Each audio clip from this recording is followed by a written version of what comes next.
Hello, welcome to another episode of Houston. We have a podcast. Uh, on this week or this month's episode, we will be talking about our most anticipated movies of 2021. Seeing as we just did a wrap up of 2020 and our most favorite movies. So, joined by Paulo, your co-host here. What's up? Uh, so in this episode, basically what we're going to do is we're going to talk about our top 10 most anticipated movies of the year. Not like the 2020 list where we did a consolidated version. We're just going to be rattling off each of our individual top 10s. We have not discussed this at this point. I don't know what's on your list. You don't know what's on my list. But we're basically going to just take turns talking about what we're looking forward to. I would also like to mention that it might not be completely fair because Carson probably has a good idea of what's on my list, and I have next to no idea of what's going to be on his. I'm gonna try to explain mine as much as possible because like I did a lot of digging on these things. There's a number of like top 100, top 200 most anticipated lists out there. So I tried to do some thorough research, and I think that leads into what I wanted to say in advance of this, which is I've been making top 10 most anticipated lists for each of the past like 5 or 6 years. And then at the end of the year, I go back and try to assess how accurate I was. And it's usually like two or three of them end up being on my final top 10. Three or four of them end up being like a huge miss. I think Passengers was on my most anticipated list in the year that it came out. Was it really? It was. It definitely did not end up in the top 10. Um, and so like I've been trying to figure out like where are the misses coming from. And then there's movies that I've been looking forward to, not necessarily seriously, but if I just say like some of my most anticipated movies of the last decade, probably Batman versus Superman and Force Awakens would be in there. But that's a very different type of anticipation than whether I actually think the movie's going to be good. So I've tried to focus on whether something is going to be good or not, and I'm taking an approach similar to like fantasy sports, which I play a lot of, and I know you play as well. But it's like when you're drafting players heading into a fantasy sports season, like you don't pick who was best last year, you pick who you think is like trending upwards. And so a lot of my picks are based on directors of they've been doing good things, and I think they're going to get better, as opposed to like really good established directors who I think might be on a decline, because that's where I've been incorrect in the past, which is like, okay, this person has done good stuff, but it's like, I don't know. I feel like with artists, there's like a peak that's like a short time frame, and then they're in and then they're out, and it's like, okay, who can I predict is going into that peak, as opposed to just like, oh, I like this person's stuff in the past. Yeah, that's a good example because I kind of do the same thing when it comes. I mean, in terms of thinking of like movies that I'm looking forward to, it's kind of like fantasy basketball where I'll draft a lot on potential. Um, and I like potential for movies being like there's all these elements that I think that I'll like altogether, but just like most of my fantasy basketball seasons, my picks often don't turn out well. um, and I don't know. I mean, it's not changing the way that I've picked these 10, but um, I mean, it's mostly stuff that just piqued my interest. So I don't know. We'll see how it goes. I have But low expectations regardless. but there isn't, I think, just like an interesting wrinkle when it comes to like predicting the path of artist careers, because in sports it's much more linear sometimes, whereas with an artist it's like, okay, you do two three really good indie movies and then you get the attention, you get a big blockbuster movie, and now they're just in for the money, and so they're not like, I'm really just talking about Ryan Johnson here, but like also other people. um and so it's like, okay, has this person become too successful for their own good, or are they still like doing the type of things that they're good at? Well, I mean, a lot of it is subjective too, right? I remember Guillermo del Toro said on, I think, one of those late night talk show interviews, he was like, success and failure live next door to each other, but there's no number on the door. So, Interesting. All right, so I guess basically the format we're going to do is I'm going to kind of list off my 10 and then your 10 and then my 9, and so on and so forth until we get down to our number one most anticipated movie of the year. Do you have any like honorable mentions or anything you want to preface before we get into it? um, yeah, what the one that's stuck in my mind that I didn't include on my list was The Matrix 4. Um, I don't know. That might be a surprise. I feel like you might have expected that to actually be on my list, but I don't know. It just doesn't seem. I don't feel hype. I don't feel any hype about it at all, which is kind of surprising to me. But also, like, it's been such a long time that the magic is gone, maybe. And also, the last two movies weren't that great. So, I was actually a big fan of number two and three, and that's actually my 26th most anticipated movie of the year. But it's like that world is so interesting that if they don't feel too like if they don't try to soft reboot it, like if they try to do something interesting on their own, like I could see that could definitely could be interesting. Whether it mhm. will be, who knows? Yeah, I guess. And that ties in very well to my 10th movie.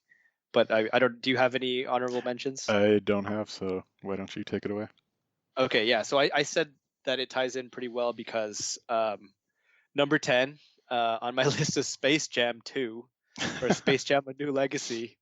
And you mentioned that like if the Matrix 4 doesn't just reboot like the Matrix, then it might be good. And like if it explores that world, like half of what you said applies to Space Jam 2. If it's not just a reboot with LeBron, then maybe it'll be cool. But there's not really a universe to to explore there. It's more of like a what's the word? It's more of like a spectacle, or no? It's like what's the bad version of a spectacle? Train wreck. No, no, no. I mean, it's like I don't. English is hard. Um, I'm not looking forward to it because I think it's going to be great.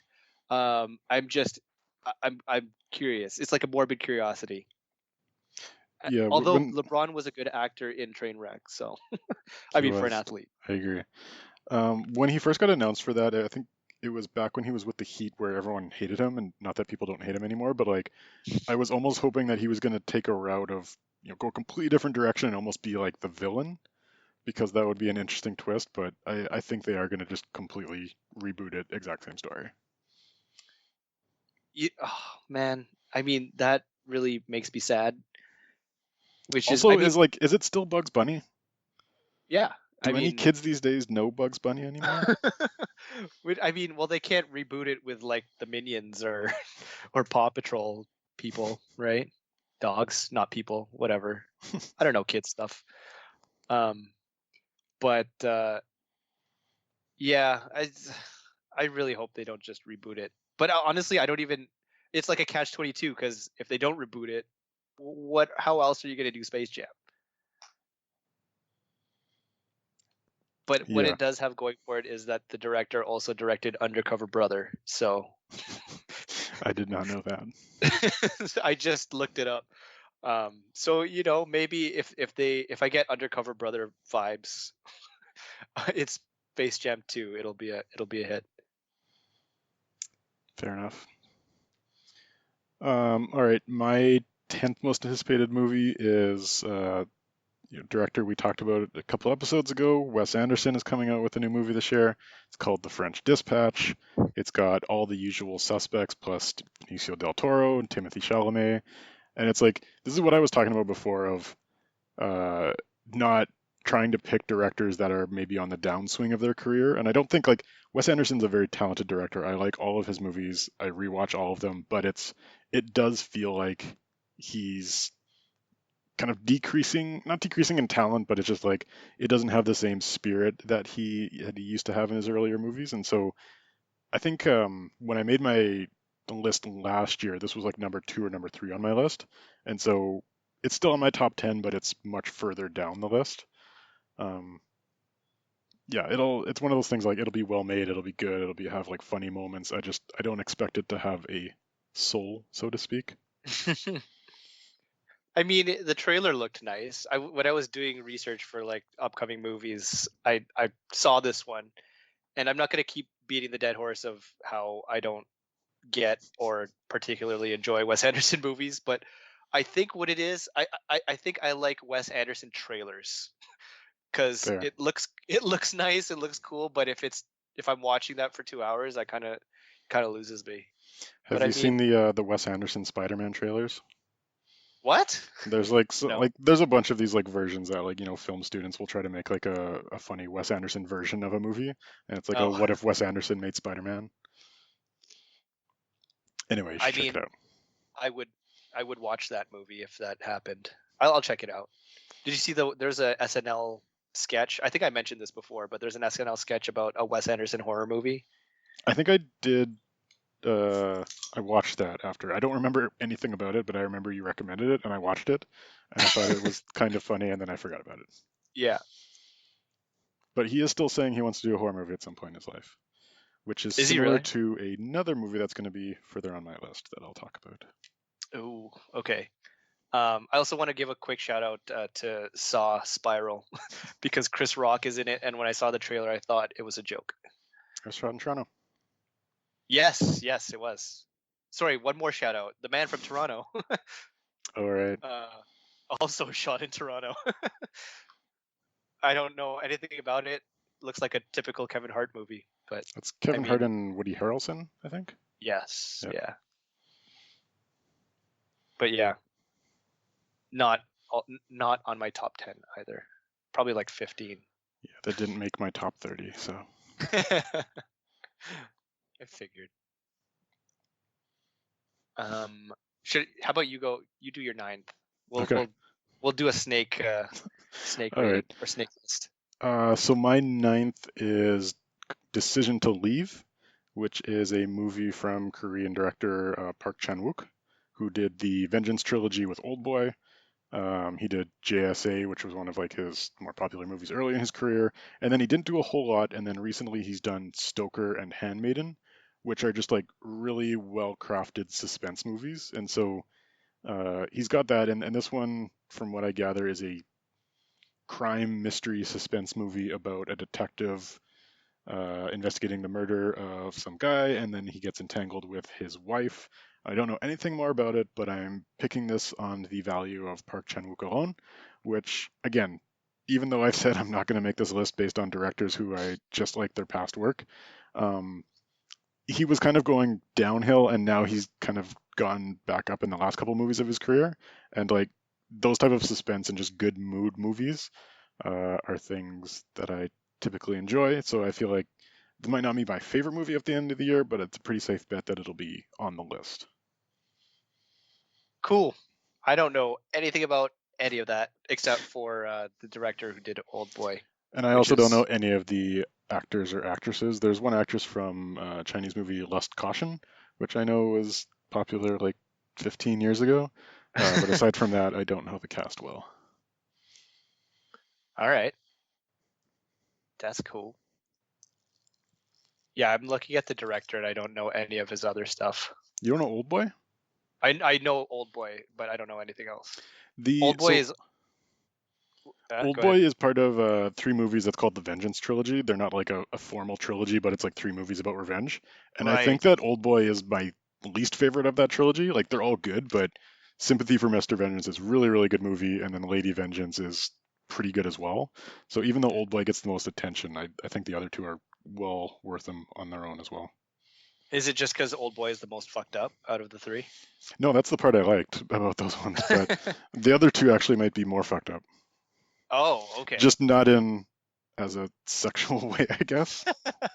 Yeah, because previous guest on our podcast, Aaron, and potentially future guest, back in high school, our thing was I don't know, he'd find a lot of Japanese and Korean movies that were really fucked up for us to watch, and Old Boy was one of them, and that was, I don't know, just completely random, and I lived with that memory of that movie for ever since. Everyone remembers the ending, but like the hallway scene with the hammers is my favorite scene from that movie. I remember that too. Those are the two only scenes that I remember.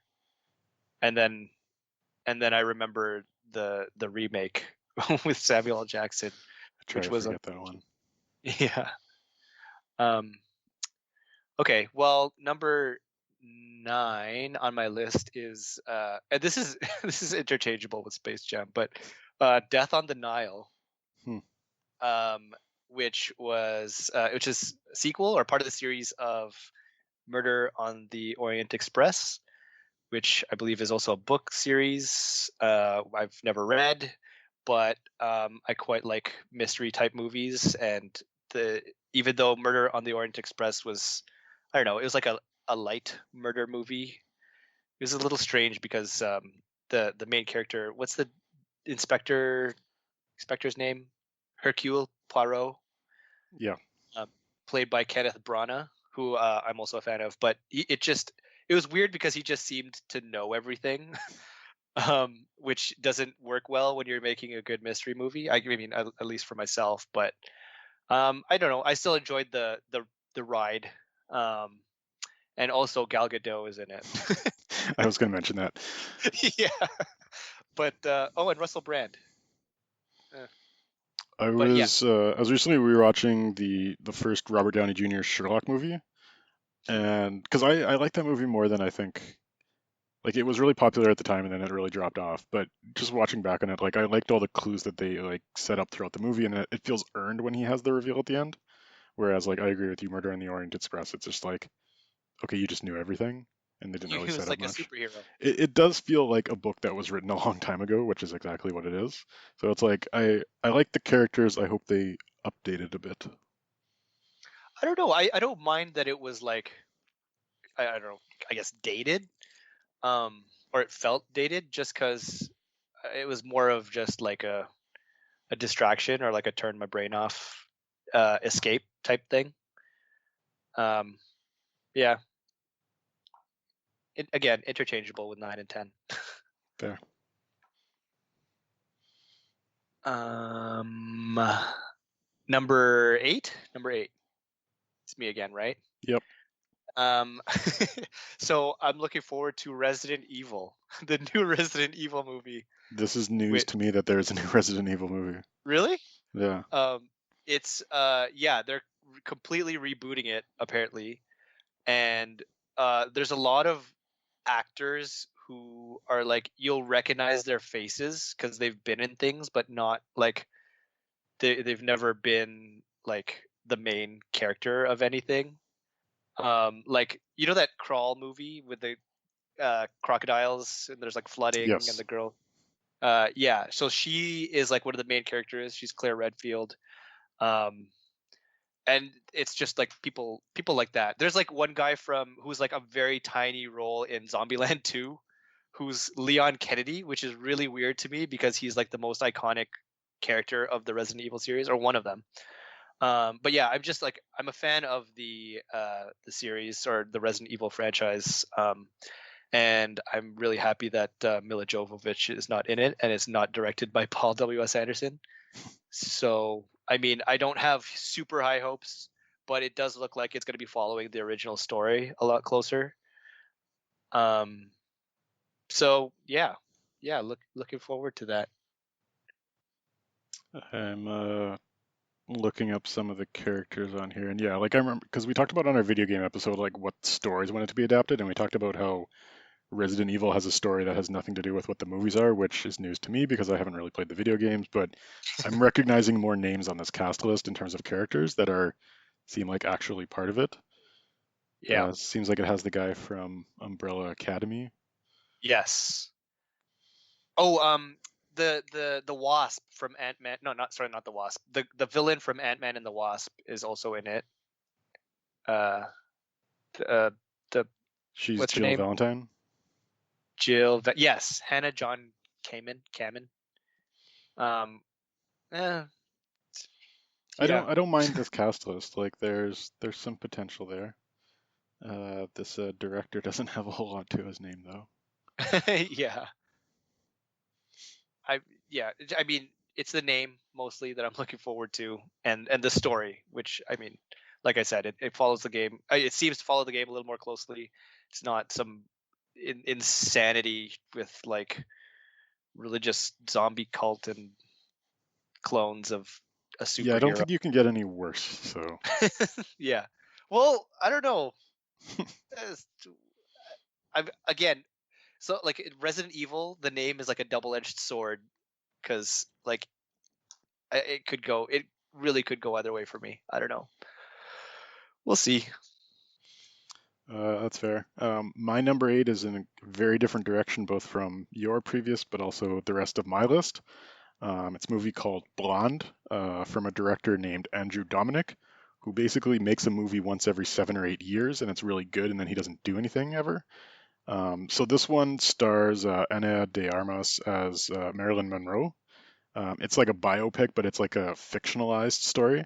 And I don't know whether fictionalized means a few edits to her life or it's like Inglorious Bastards style, like completely ignoring reality of history. Um, but this is high on a lot of people's lists. And so the previous movies that this guy had done, he did The Assassination of Jesse James, Brad Pitt movie.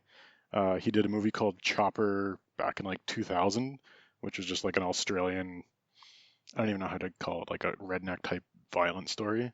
And then he did Okay. Killing Them Softly with Brad Pitt, I think 7 years ago or so, which Uh, was underrated for that year, but I actually quite liked.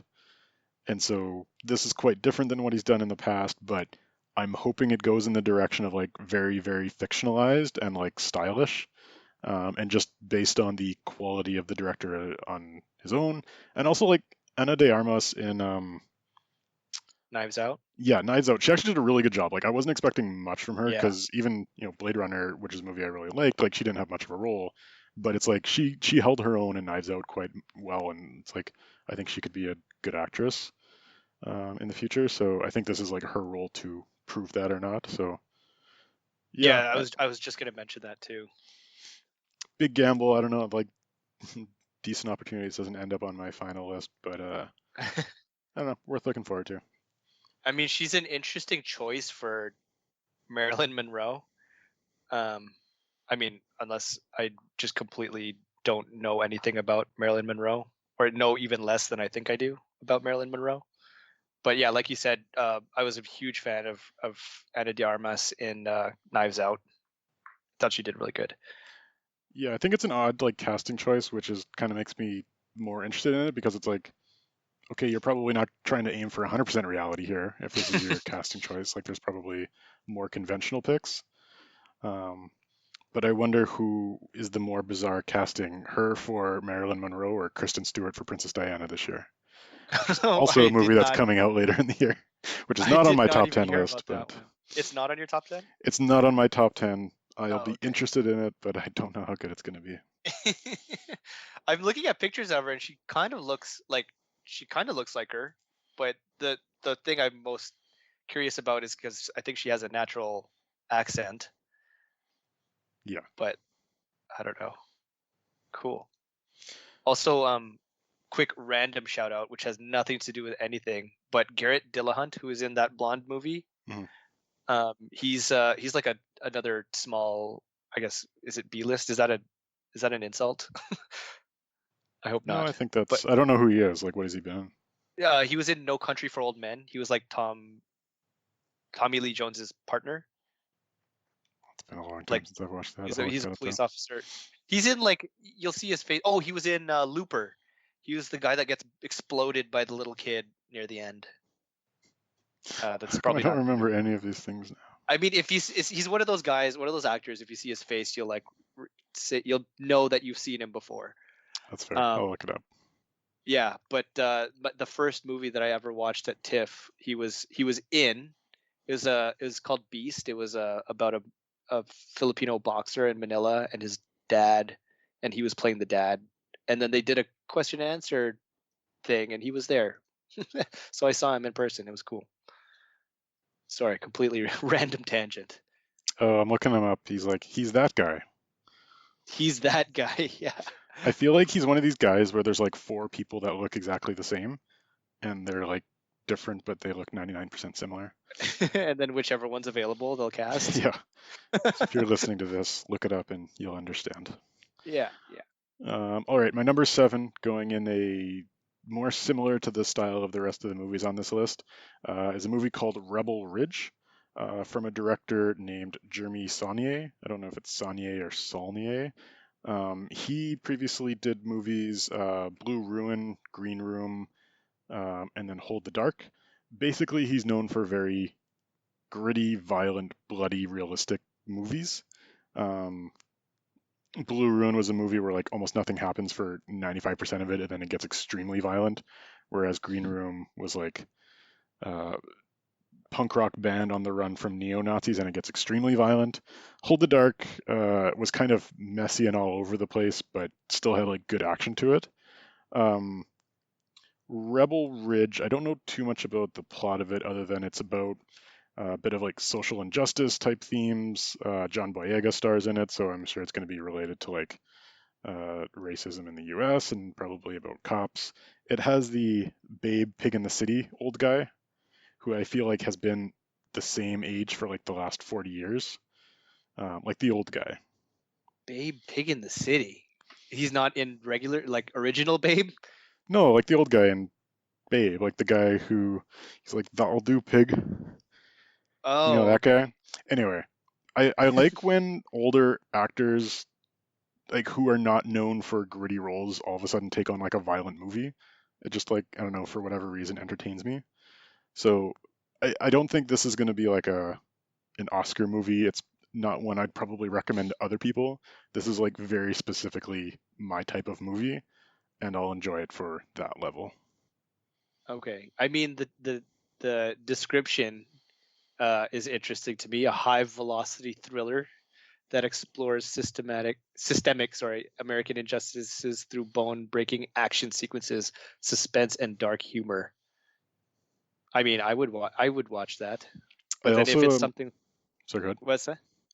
I recently one of his first movie that he did recently popped up on Prime Video. It's called Murder Party, which is basically the story of like this lonely guy who gets invited to a Halloween party where people are going to murder him.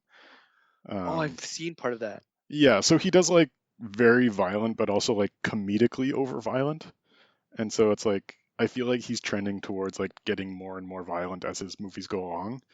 Um, I don't know. Interesting enough. I'm curious to see like where he'll because Hold the Dark, his most recent movie, was kind of like a down step, and it's like I wonder how he'll rebound from that. Oh wow. If it's anything like Murder Party, which is not because I loved Murder Party, but that like that plot with The rest that of his kind of movies have not been like that at all. Oh, okay. Like Well then. Blue Ruin is basically a guy who's like I think some people like kill his family or whatnot, and then he like becomes homeless and just like sits around for 95% of the movie looking forward to try to kill somebody. But it's like he has no experience with being violent, and it's like it you can feel that, and so it's like very very realistic and grounded, and then a couple short bursts of violence. Oh, okay. I'll wait for a trailer then. Yeah. Is it? It's my turn, right? Yep. Um, so looking at this movie on this point of the list, what is it? Six? One, two, three, four, five, Seven. seven? Seven. I feel like I'm slightly less looking forward to this one than something like Resident Evil, which is a little surprising to me. But it's No Time to Die, the latest Daniel Craig James Bond movie, um, directed by Cary Fukunaga. It also has Anna de Armas and Rami Malek, who was Freddie Mercury, and what's that TV show that everyone Mr. that was like, Robot or something like that. yeah, yeah. I've never seen it, but apparently it was everyone loved it. But yeah, I mean, I don't have a whole lot to say about it. The Daniel Craig's James Bond movies have slowly or gradually gotten slightly less interesting to me as they've gone on. Um, uh, I mean, they're still cool, I guess, but I It, think I my preference is just the Pierce Brosnan James Bond movies, which were always more ridiculous and campy. Um, and I did appreciate the approach that the Daniel Craig James Bond movies took early on, at least early on. But I mean, they're a little too. I don't know. I'll still watch them, but I don't have super high hopes about this one.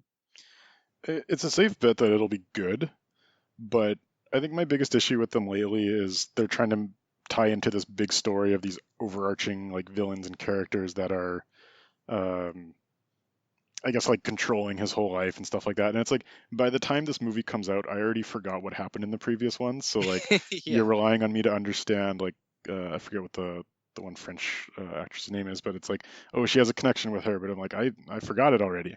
It's the same with like the Mission Impossible ones where it's like I don't remember what happened in the last one. Just give me like a good isolated story.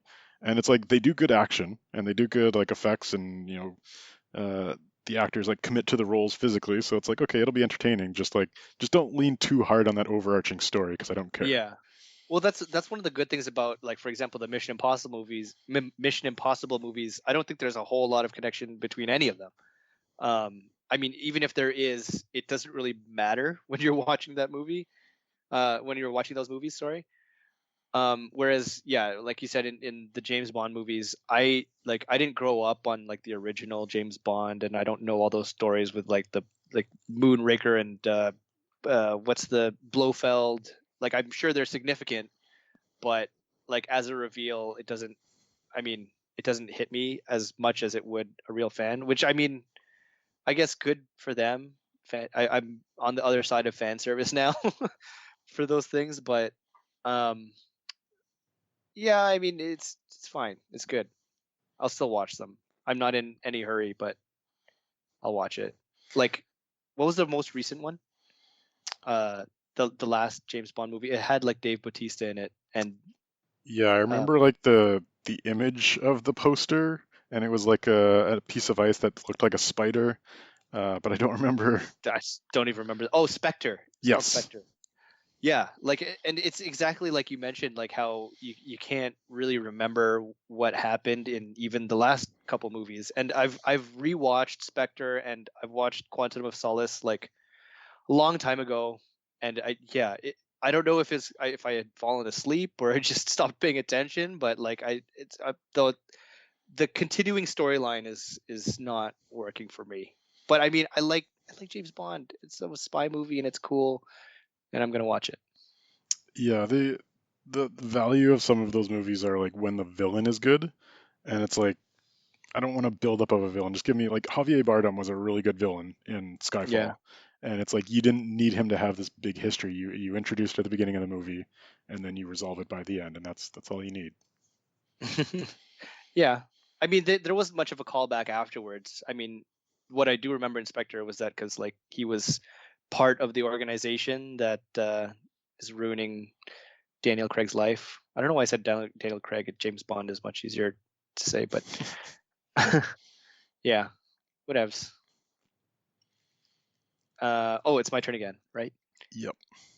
So I've mentioned this movie in a previous podcast, which is funny because it was one of the ones that I was saying I was looking forward to, and I didn't realize. I don't know if it's been pushed back or I just didn't realize that it was coming out a year later because it's coming out in March. It's called The Green Knight, with Dev Patel, Alicia Vikander, and I mean, there's still not a whole lot that I know or that's even been released so that anyone knows about this movie. But I mean, just the visuals in the trailer looked really cool. I think I mentioned before it looks like a Kendrick Lamar music video. I still feel that, or a cross between a Kendrick Lamar music video and like uh, Guillermo del Toro's Hellboy. Mm. um, which I mean, I don't know if I'm painting a good picture because it has nothing to do with Hellboy or like sci-fi, but I mean just the visuals and the style. That's I get uh, those kind of vibes. And I don't know. Yeah, I'm curious, very curious. Yeah, this movie is actually much higher on my list, so I'll Oh, bring it up later. But yeah, so the director David Lowery, he did a Ghost Story, which was one of my favorite movies of the last like decade or so. Very different style of movie than I think Green Knight is going to be. But then he also did The Old Man and the Gun, which is about an old man robbing banks, and he's really kind and thinking about life. So it's like all his movies are very different. It's really hard to guess what this one's going to be like, but like the trailer has me hooked. I think Hellboy is like a really good comparison because it has that mythical and fantasy vibe to it. That it's not just like a gritty medieval story. And for those who don't know, this is like a King Arthur type tale. oh yeah, He's you've like been one of the mentioning knights this. of that like realm back in like the 10th century. So I feel like it's going to be very stylish. Dev Patel in the lead role, he's a good actor. I'm curious to see where it's going to go, and I think it's rated R, so it's like I don't think this is going to be like Yeah, a standard PG-13 like action movie. yeah. And I guess I think maybe part of it is what was that, the King Arthur movie? It was a King Arthur movie, right? With Jude Law and Yeah. the Guy Ritchie one. That, I mean, it's completely unrelated, but that one was well done, and I hope they do. I'm hoping that they do another good King Arthur movie, even though that last one flopped. Which But I I liked it. really like that movie, by the way. And it's Yeah. not because I met my now wife while watching that movie. Um, so there's that version. But like I rewatched it and like it holds up. It's a solid movie, and I like Yeah. how they go into like the mythical side of it. Like all that fantasy. Like for me, like superheroes are kind of boring me a little bit because there's almost like there's only so far you can go with that. But it's like let's just change up the visuals. So instead of robots and people shooting red things out of their eyes or arms, it's like let's just go back to like 1,000 years ago, and it's like you can tell the same type of story, but change up the visuals a bit. So I am all for more King Arthur style movies. Yep. I agree. All right, so I'm next up here. So my number 6 movie is Those Who Wish Me Dead, written and directed by Taylor Sheridan, who wrote Sicario, but then wrote and directed Hell or High Water, which had some recognition in the Oscars. I think it was nominated for Best Picture. And then he also did Wind River, which Oh, not a lot of people liked, but I really liked that movie. It just like, I love again, that movie. going back to like suspense and like crime mysteries and stuff like that. And like he especially does well with, and especially in Hell or High Water, I think he did well with capturing rural communities, where I think they were in Texas at the time, and then Wind River, I want to say it was like more up north in the U.S. Uh, Alaska. yeah, I don't think it was Alaska. I think it was like Dakota or something. But this one takes place in Montana, so it feels like it has that same vibe where it's like out in the countryside, out in rural communities. I think the plot is around a teen who witnesses a murder, who then has to be protected from, I think, twin assassins have come to like take him out. I don't know who the teen is because Nicholas Hoult stars in the movie, and I really hope they're not trying not to pass him off as a teenager. They But probably will. I don't see anyone on the cast list that is remotely close to being a teen. It's Uh, not going to but be Tyler Perry. but you also got Angelina Jolie. You have like a really interesting cast of people. So I'm almost getting vibes of Smoking Aces, but at the same time Taylor Sheridan. Just because you have like I don't know wacky assassins. I don't know why that's. Oh, okay. But Taylor Sheridan does much more like much better at like the rural type gritty type thing. So I feel like this is all the right things for him to like be in his wheelhouse, and like he's a great writer and he's getting better at directing. He's got a good cast with him, so I have high hopes for this one. I don't particularly like the cast aside from like John Bernthal, but it does look interesting. I would also look forward to this. I also want to rewind a little bit because I realized that I said I love the movie Wind, was it Wind River? Mm-hmm. And it's like I want to reach backtrack on that a little bit because it's like a horrible story about a rape, like a murder and It's okay. rape. We didn't interpret that you were supporting that. Just want to be completely clear. It's a great movie. Terrible actions. Yeah, there's a really good shootout in that movie, which I always get Yes. confused with the shootout in Hold the Dark. Is there which does Wind River have a movie where somebody is holed up in like a barn and has like a minigun out the attic? Okay, No. I'm thinking of Hold the Dark then. Okay. No, but Um, it's equally. Although that sounds awesome, the Wind River shootout is equally as cool. Well, I mean, I think maybe not cool is the right word because it's kind of sad. I felt that like it was a very like good action in that shootout, but it was just sad that it just felt like a waste. Like those guys were idiots. I'm spoiling the movie, but I mean I'm coming close to spoiling the movie, but well, it's one of those gunfights where some movies glorify violence and they're like, oh, that's so cool, and like you want to get in and you want to have a gun. It's like a scene like that. true. You want to not be near weapons or guns for the rest of your Yeah, life. yeah, Like it shows that's like the more reality of it. accurate. Um, Is it your turn still? Yep. So my number 5 is a movie that doesn't have a title yet, but is currently going by the name Soggy Bottom, which is directed by Paul Thomas Anderson, who did There Will Be Blood, Inherent Vice, Phantom Thread. Very, very good director. I would say just in terms of like technical filmmaking, he's probably best one or two filmmakers out there today. He does, I don't know, his movies as of late, so like Inherent Vice and The Master, they feel a little bit unfocused, but just in terms of like visual filmmaking and direction and like acting, especially like just how he, you know, writes and guides actors and like hiring the right actors, like just really, really well made stuff. This movie, I don't know a ton about it. It says something about like a teen who is also like a movie star. It has Bradley Cooper. If you see pictures of him, he's like full 70s, like long hair and big beard type, like hippie guy. Um, and then it also has a actor slash director, Benny Safdie, who Oh, directed Uncut Gems, and he also directed and starred in Good Times, which is Robert Pattinson movies from a couple years ago. And he's just one of which I those finally guys, watched, by the way. which is a good movie. Um, but he's one of these guys of like, I feel like he chooses his projects not for like money, but because he's like genuinely interested in the project. I don't know whether this is true or not. I don't know the guy, but like, there's certain types of actors where it's like when you see they're part of it, it's like, okay, there's something more artistic going on here. Which like, not that I needed that with Paul Thomas Anderson because he's one of the best directors out there. So I'm purely just putting this on the list because a director who makes a movie every 4 years and it's amazing. So even though I don't know much about this, I'm sure it will be really, really good. You worried me for a quick second because his name gave me PTSD flashbacks of Paul W.S. Anderson, the Resident Evil director. But No, I'm not looking forward to any Paul W.S. Anderson movie at any point in history. who knows? He might reinvent himself. Pull like. No, I'm just gonna stop there. um, my number 5 movie is The Suicide Squad, um, which, and I'm gonna say unpopular opinion.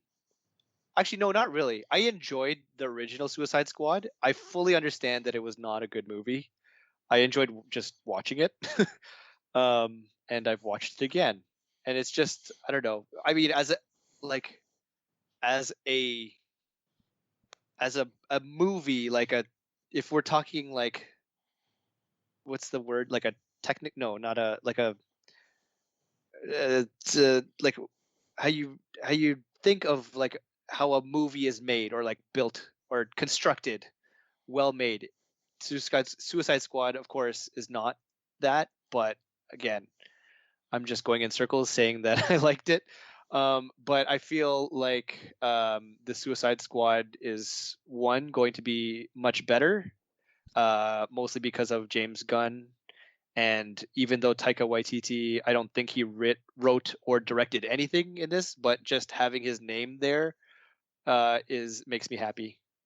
So um, I yeah, I am really looking forward to it.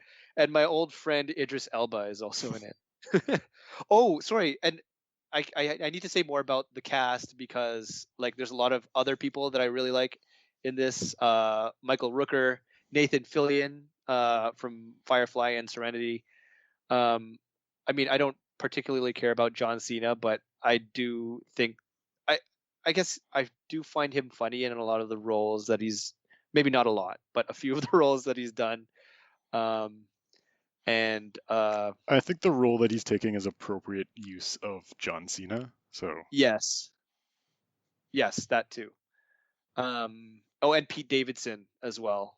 I hope he doesn't have like a what's his is Adam Beach the guy in the first Suicide Squad who like died in 30 seconds? I don't think it was Adam Beach, but I know who you're talking about.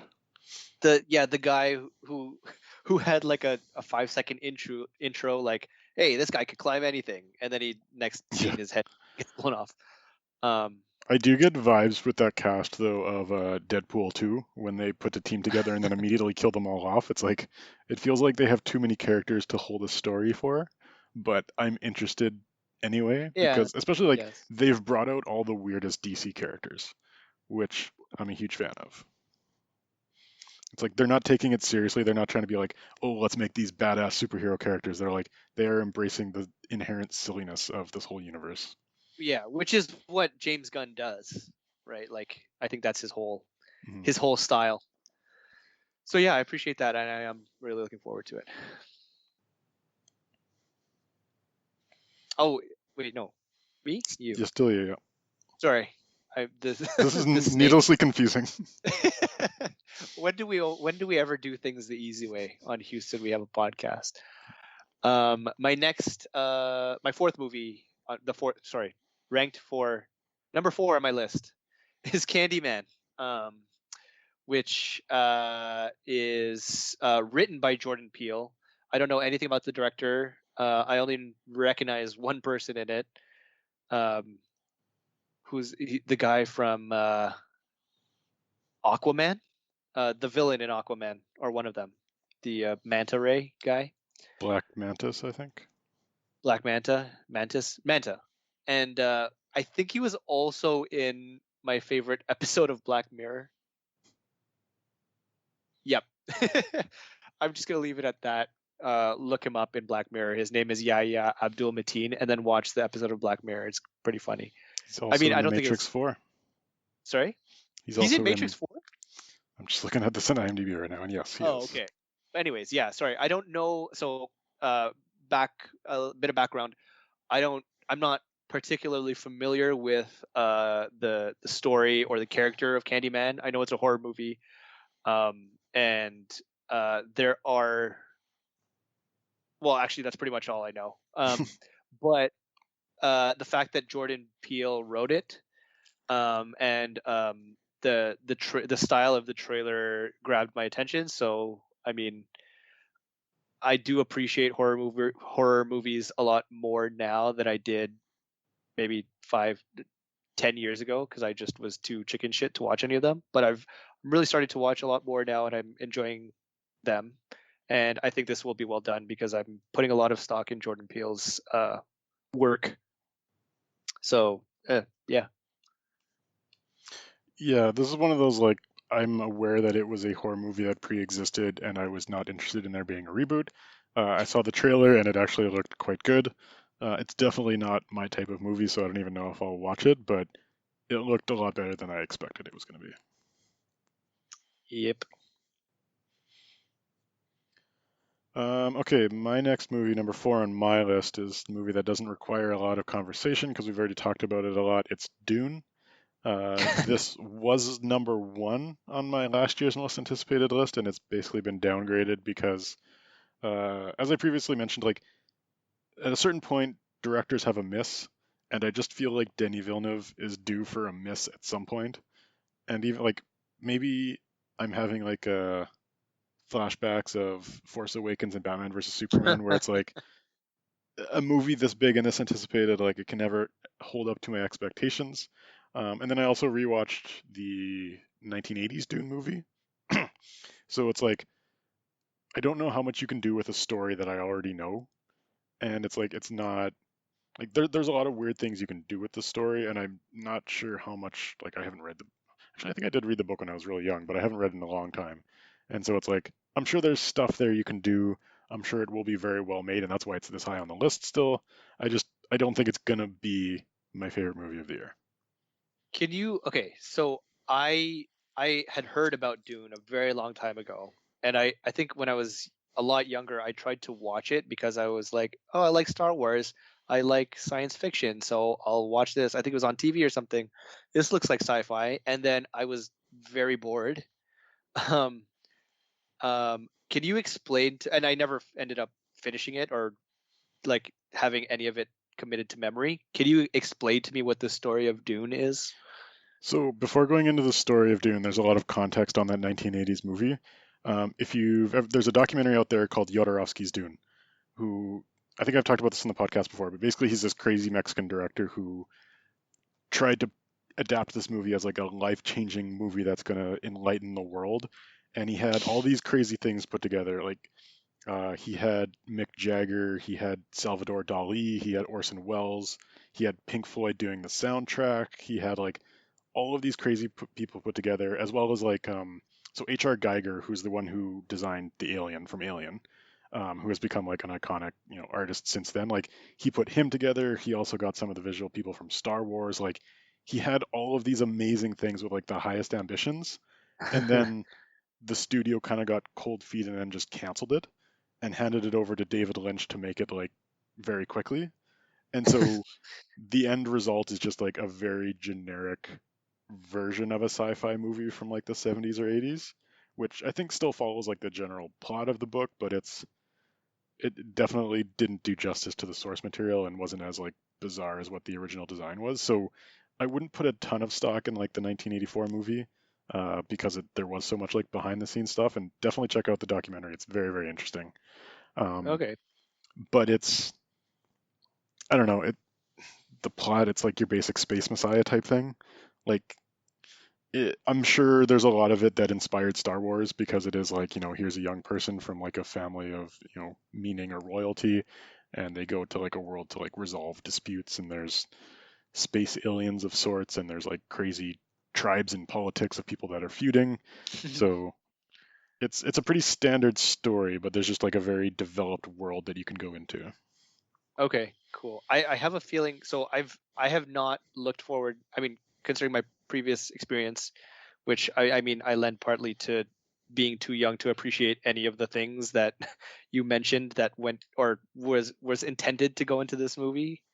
Um, but um, I expect it to be kind of an experience like the first time I watched Lord of the Rings, where when I was really, really young, I was a super fan of Harry Potter. And then for one of my birthdays, I went to watch Lord of the Rings with a few friends from sorry, not high school, elementary school.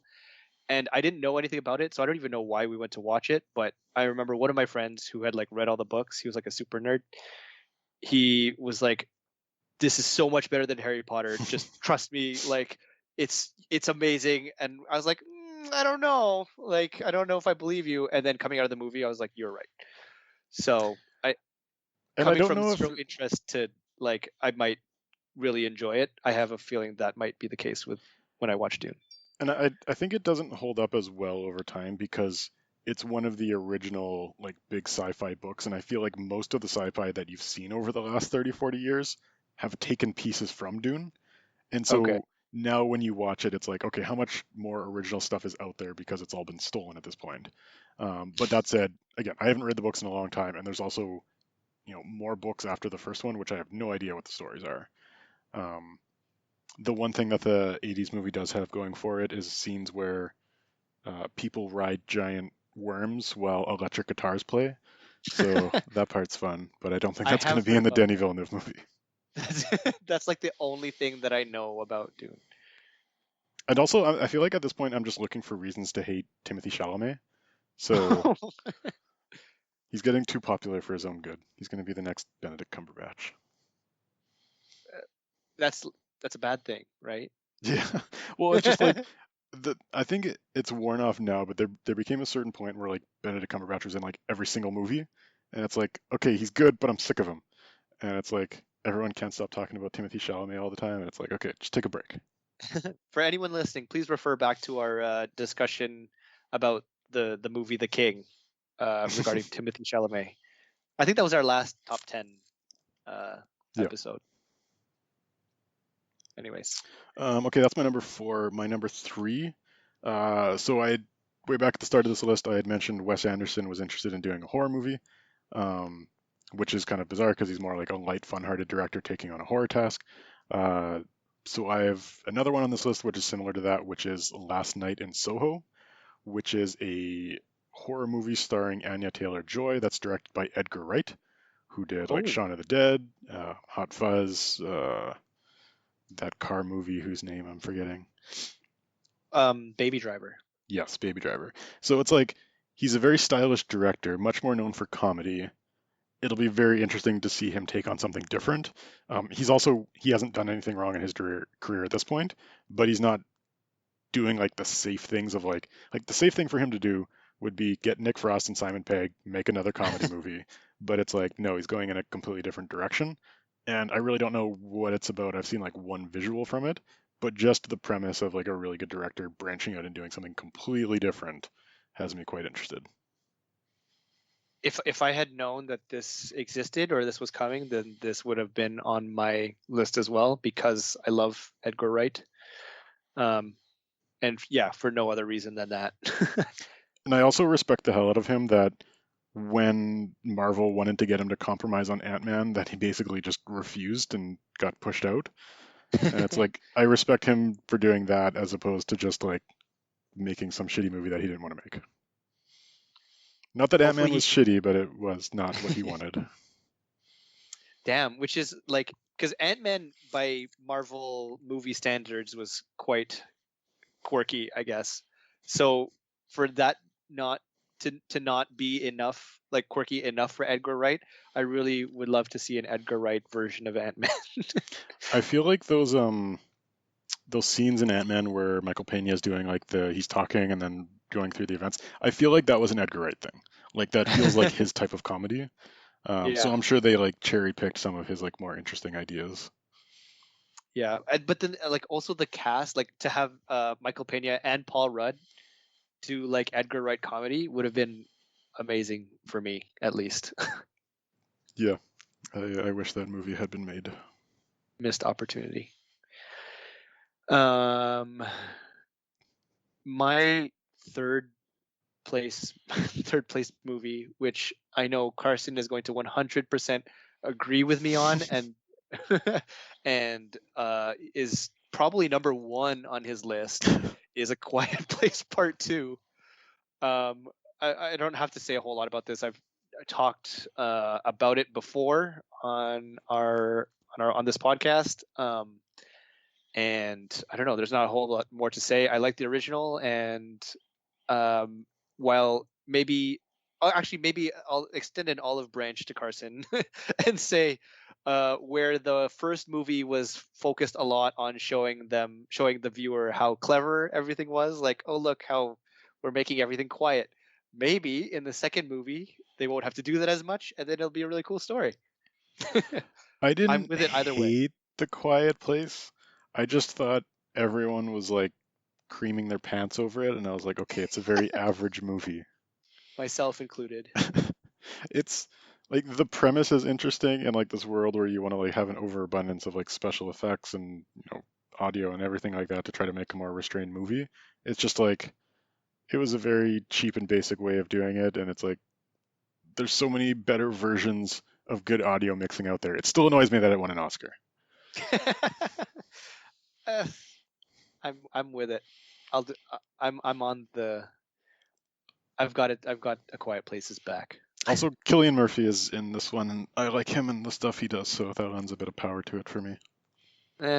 Which is funny because I kind of don't like Killian Murphy He does for interesting stuff, so for no reason. I mean, he's good. He's not. I don't know. I don't love him. fair. That's it. Am I going again? Yes. Sorry, I made the rule and I've forgotten every single time I've had to go twice. Um, it's funny because my top three movies or top four that I've just have on my list, I have like the least to say about them, but I am legitimately toward looking what's the looking forward to them. Jesus, looking forward to them the most. And this is a good example of that. Number two on my list is The Unbearable Weight of Massive Talent, which I had never heard of like until 2 hours ago, and for judging by your face, you have never heard of. But all I did was read the plot, and I'm sold. So all I'm gonna say about it is that all I'm gonna say is read the plot and say that Pedro Pascal is also in it because I love him. And sorry, Nicolas Cage is playing himself in this movie. A cash-strapped Nicolas Cage agrees to make a paid appearance at a billionaire superfan's birthday party, but is really an informant for the CIA since the billionaire fan is a drug kingpin and gets cast in a Tarantino movie. I was aware of this movie. I did not know that it was the title. Oh, okay. I have to watch this movie. I I'm curious that that's the Nick Cage one that you are most looking forward to. There's another one Is that he he has doing coming another out one? this. There's another one called Prisoners of Ghostland, which is basically if Nicolas Cage was a crazy Japanese man, that's who the director of that movie was. Um, Wait, what? so I think I've talked about this before, but the director, his name is Sion Sono. He's like a crazy Japanese director that just does like off the wall crazy stuff. Okay. Um, and like him and Nick Cage is probably the most perfect pairing in cinema in the last like decade or so.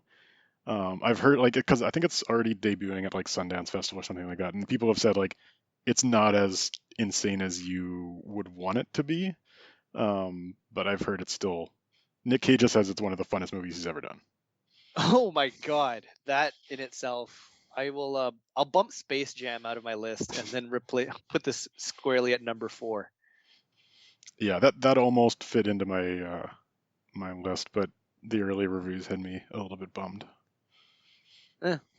But I'm hoping that's like the film festival crowd not appreciating Nick Cage. If I had any like knowledge of like any deeper knowledge of like Hollywood and movies, no, sorry, not Hollywood because he's Japanese, but yeah, if I had heard of that movie, it definitely would have gone on my list. He recently had a TV series on Prime Video called Tokyo Vampire Hotel, which is about vampires kidnapping people and putting them in a hotel so that they can have a sustainable source of blood for the apocalypse. Sion Sono Yeah. did? Okay. Cool. Okay, my final two movies, the first of which don't need to talk about because we've already talked about it, is The Green Knight. Uh, Oh, cool. very much looking forward to it. Nothing more to add so much on that one. That's the one common ground that we Yeah, have in 20 yeah. movies. I don't think we're gonna share my number one because it is The Northman, which is a movie from one of your favorite directors, Robert Eggers, who did The Witch and The Lighthouse. So he is doing a movie set in the 10th century. It is a Viking revenge tale starring Anya Taylor-Joy, Alex Skarsgård, Nicole Kidman, Ethan Hawke, and Willem Dafoe. I assume they are going to have all of the accents, and that it's going to be slow and possibly black and white and gritty and violent, and I am all for all of that. See, this movie is a trap. Okay? This movie is a trap. I like the people in it. William Dafoe, Bjork is in it for some weird Yeah, it's reason. Swedish. And by the way, any listeners, I don't know this off the top of my head. Like Carson said, I have no idea what this like.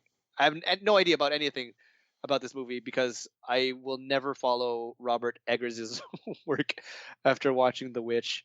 But I mean, it sounds cool. Viking revenge saga and cool cast.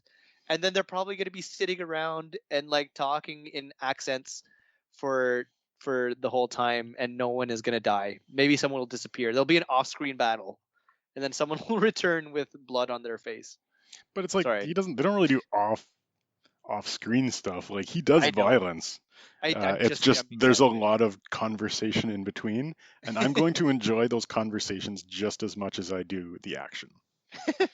I don't. Okay, I'm being facetious a little bit, but I don't hate conversations in movies. I just I I was caught off guard by what I by watching The Witch, and it Did left you a watch bad The taste. Lighthouse?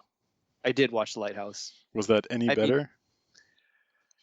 I mean, I had lower expectations, I guess, when I went in to watch The Lighthouse, but it also, I mean, I also wasn't like blown away. It was mm, it was fine for me. Yeah. So yeah, that's my number one. To lighten up my list, I'm gonna add in a last minute honorable mention, which is gonna be the Snyder Cut, which is coming out Oh in two yeah. months. I think it's gonna be bad, which is why it's not on my list, but I am looking forward to at least watching it anyway. I also have an interest in those types of movies as well. So I was 100% expecting you to have that on your list anyway, like regardless. And I was prepared to ask you what you predict the story will be in the Snyder Cut. I think it's going to be the exact same story. There's just going to be more sub stories. You think so? Because like they have scenes in the trailer, which is like, I mean, we've watched it. They have all the main scenes in like the main storyline, so that still has to be the same. But it's like I think there's going to be more cyborg, like more character development, which is basically like if you've seen the R-rated version of Batman versus Superman, it's the same story. It's just done a bit better because you understand the character motivations a bit more. And I Mm. think that'll be like they'll just add in threads that'll make the whole story more interesting. Does it need to be a 4 hour long movie? Maybe not, but like I like Cyborg. I like what they've done with the character in like various parts of the of DC, like not like the main like movies that they make, but like other properties. So I think there's a lot of potential there, and I want to see more Cyborg. I don't think it's going to be that great because it's still Zack Snyder, and he's more of a visual director and not a storyteller. Um, but yeah, anticipating, but in a different way. Okay. Do you think Cyborg is going to get his own movie? No, because he's pissed off WB, and he's never going to get hired again by them. He did? Did you not hear the story? No. So basically, he accused who's the director that took over Justice League? The guy who did Avengers, Joss Whedon. Um, Yes. so apparently, Joss Whedon on set either cut someone out of a scene or said that they needed to lighten their skin, who was a black actress.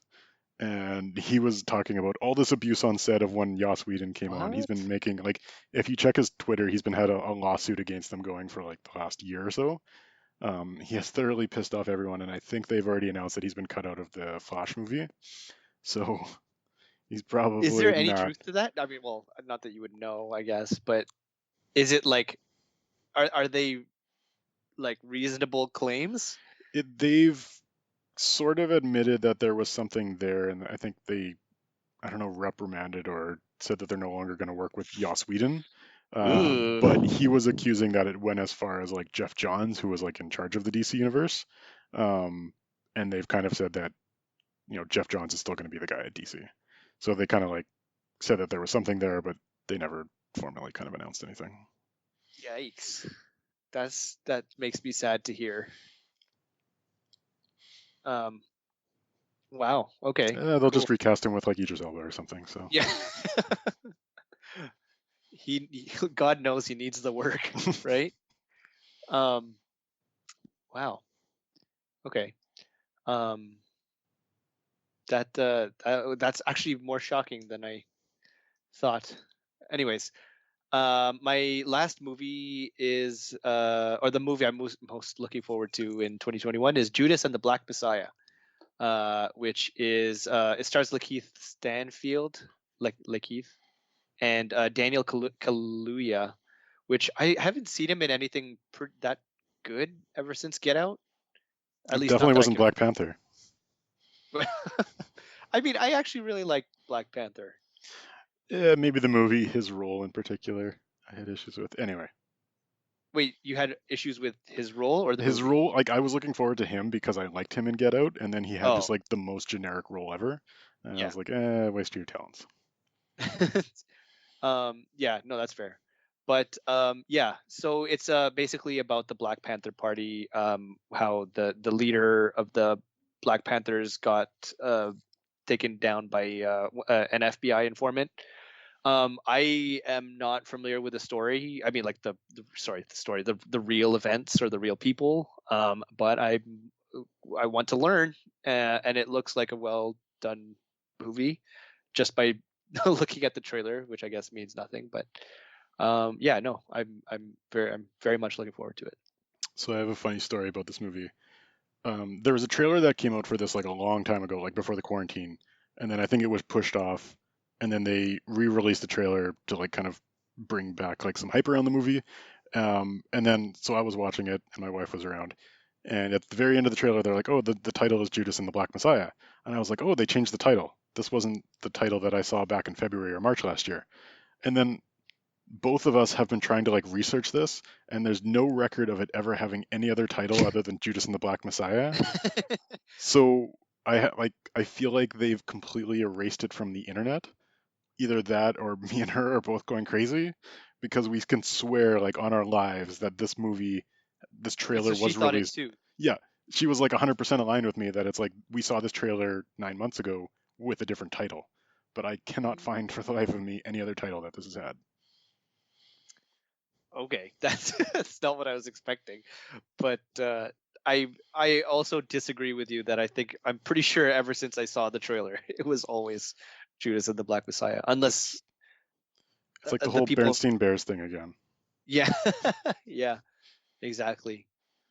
Um, and before we end off talking about our lists, I'm going to commit to watching The Northman because like everything that I said, even though I still feel like it's a trap, I'm still very curious and I want to watch it. And I'll watch Godzilla versus Kong, and then we'll both talk about movies we didn't like. Which actually I I was I don't know, I wasn't really arguing with you about it, but I surprised myself not putting it on my list.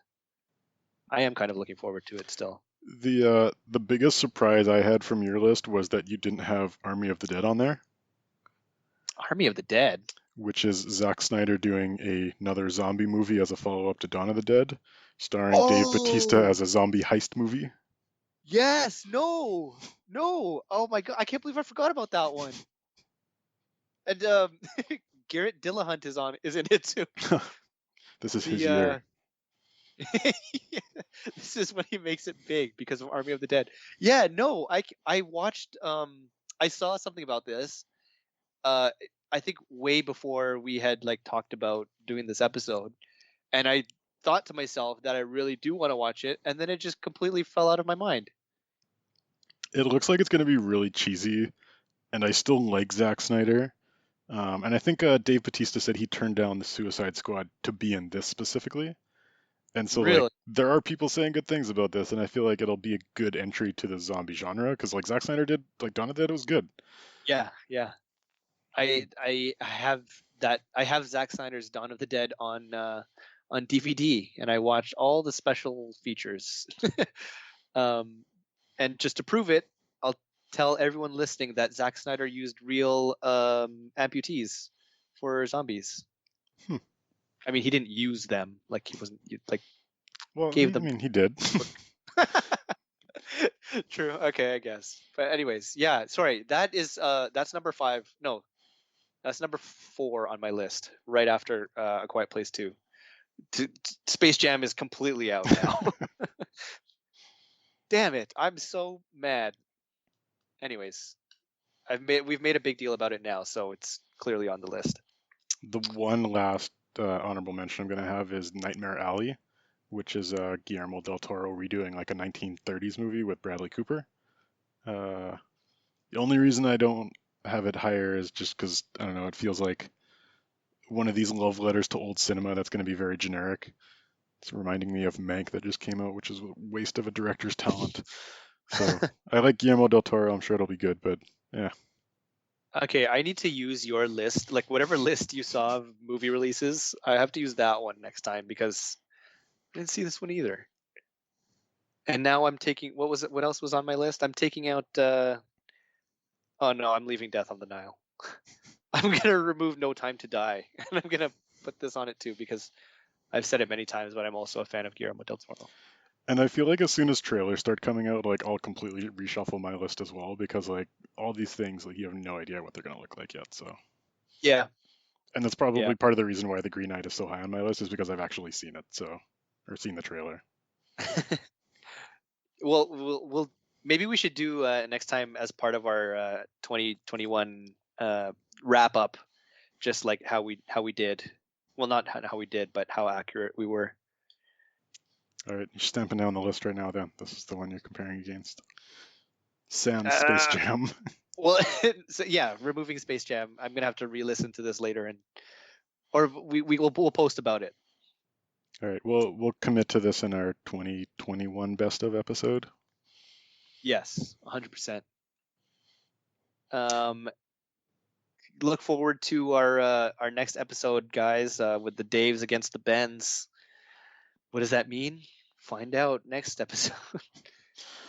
All right, good point to end it off. Thanks for listening, everyone. Bye.